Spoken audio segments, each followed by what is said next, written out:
Hey guys, so this video is going to be about my trip to the Canadian International Auto Show, and basically what I wanted to do was go around with a couple of measuring tools that I used at work as a quality engineer, basically do an exterior quality audit on all the manufacturers. I did this evaluation on two different market segments, which would be sports cars and family cars, mainly just because those are the two ones that people think about the most, and typically people want to buy an SUV these days. This market's really growing, so I took a look at a lot of SUVs, which you'll see in this video, and then I'll be uploading a different video in regards to the sports cars. I'll also be attaching an Excel file in the description, and it basically has the results of my audit, all of the measurements that I took, which side of the car, and a couple of notes on little things that I picked up about the car that was notable. First on our list is the Dodge brand. I took a look at the new Jeep Grand Cherokee as well as a couple of other models that they had. The only reason why this is number 5 on the list is because it really wasn't that bad. A lot of the manufacturers brought some pretty good cars. This Jeep was actually one of them, but I did find one defect, which is why it's on the number 5 spot. It was that the gate was sub-flush to the body sides, and as you can see, it's the same situation with the Hellcat Challenger and Charger hoods. It's sitting really sub-flush to the fender. I also took a look at Subaru. This fits into our number 4 spot. There wasn't really too much I found wrong with the Subaru brand as a whole. Again, it was a pretty well-fit car aside from maybe like a tail lamp that I found was a little bit too proud, but that's really negligible and it's very hard to notice. My biggest issue was with the paint actually. So the hood paint was great, and then when I looked at the rear quarter panel, it was very orange peely. And this contrast in the paint is what stands out to me the most, and I think it's a lot worse than a body fit. Next on the list is Nissan. I took a look at the Nissan Rogue because it's a pretty popular SUV. It's been out for quite a while now. One of my main issues with the Rogue was the rear tail lamp on the passenger side.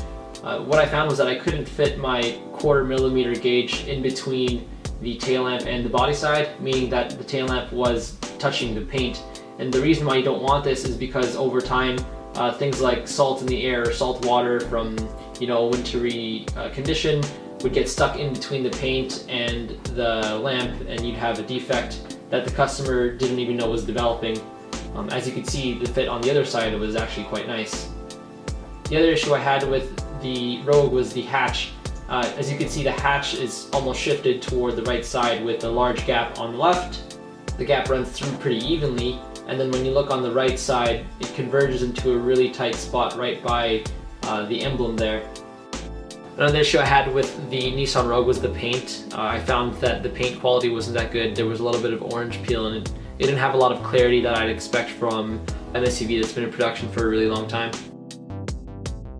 Next on the list is Mitsubishi, and the reason why Mitsubishi is higher on the list than Nissan is because Mitsubishi as a whole was just littered with defects. Here on the Outlander, my main issue is with the tail lamp, and as you can see, I could fit the 3.5 millimeter gauge at one gap, and then I couldn't fit the same stack of gauges into another gap on the same lamp, meaning that the lamp is out of position. Another issue I had with the Mitsubishi brand was on the Eclipse crossover, and as you can see on the left rear door, the door seems shifted forward. It has a really large gap between the rear door and the quarter panel, and then the gap between the front door and the rear door isn't as large, so that door can use some shifting backward. Next up is the Lincoln and Ford brands taking the number 1 spot. The reason why they're in the number 1 spot is because their defects were represented across all of their models, not just their SUVs, not just their performance vehicles. Here we have the new Lincoln MKC, and I try to outline the parting line between the hood and the fender, and basically there's a really nice line all the way up until the rear end of the hood where it gets really tight. My biggest issue is with the rear hatch fit to the body sides. It looks really sub-flush, and you kind of can't unsee it.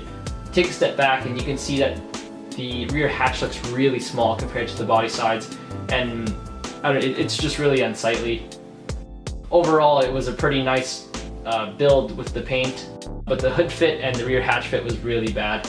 One other thing I wanted to mention about the MKC is color harmony. If you take a look at the rear bumper and rear quarter panel, you can see that the quarter panel has a really slight yellowish tone, more so than the rear bumper, and this is indicative of a lack of color harmony.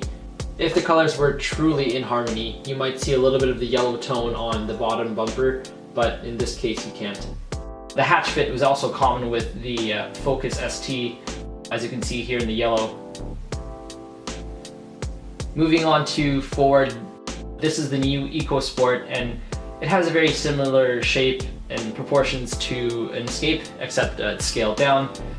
My biggest issues with this car were the hood.